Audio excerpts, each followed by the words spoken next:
ओम श्री गणेशाय नमः। श्री गुरुभ्यो नमः। श्रीमात्रे नमः। असितकृत श्री शिवस्तोत्रम्।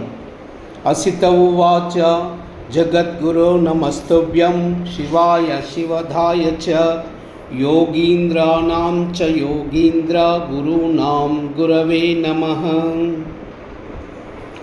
मृत्योर्मृत्युस्वरूपेण मृत्युसंसारखण्डन मृत्योरीश मृत्युबीज मृत्युञ्जय नमोऽस्तु ते। कालरूपकलयतां कालकालेशकारण कालादीतीत कालस्थकालकाल नमोऽस्तु ते। गुणातीता गुणाधारा गुणबीजा गुणात्मका गुणीशा गुणिनां बीजा गुणीनां गुरवे नमः। ब्रह्मस्वरूप ब्रह्मगुण ब्रह्मभावन तत्परः ब्रह्मबीजस्वरूपेण ब्रह्मबीज नमोऽस्तु ते। इति स्तुत्वा शिवं नत्वा पुरस्तौ मुनीश्वरः दीनवत्सा शृणेतेऽत्रश्च पुलकाङ्कितविग्रहः। असितेन कृतं स्तोत्रं भक्तियुक्तश्च यः पठेत् वर्षमेकं हविश्वासी शङ्करस्य महात्मनः स लभेद्वैष्णं पुत्रं ज्ञानिनां चिरजीवनं भवेदनाढ्यो दुःखी च मूको भवति पण्डितः। अभार्यो लभते भार्यां सुशीलां च पतिव्रतां ह्यलोके सुखं भुक्त्वा यात्यन्ते शिवसन्निधौ।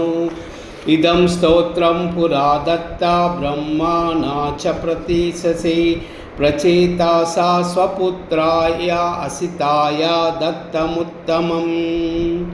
इति श्री ब्रह्मवैवर्तने महापुराणे श्रीकृष्णजन्मखण्डे असितकृतशिवस्तोत्रम्। ओम नमः शिवाय। ओम नमः शिवाय। ओम नमः शिवाय। ओम नमः शिवाय। ओम नमः शिवाय। ओम नमः शिवाय। ओम नमः शिवाय। सर्वमंगल।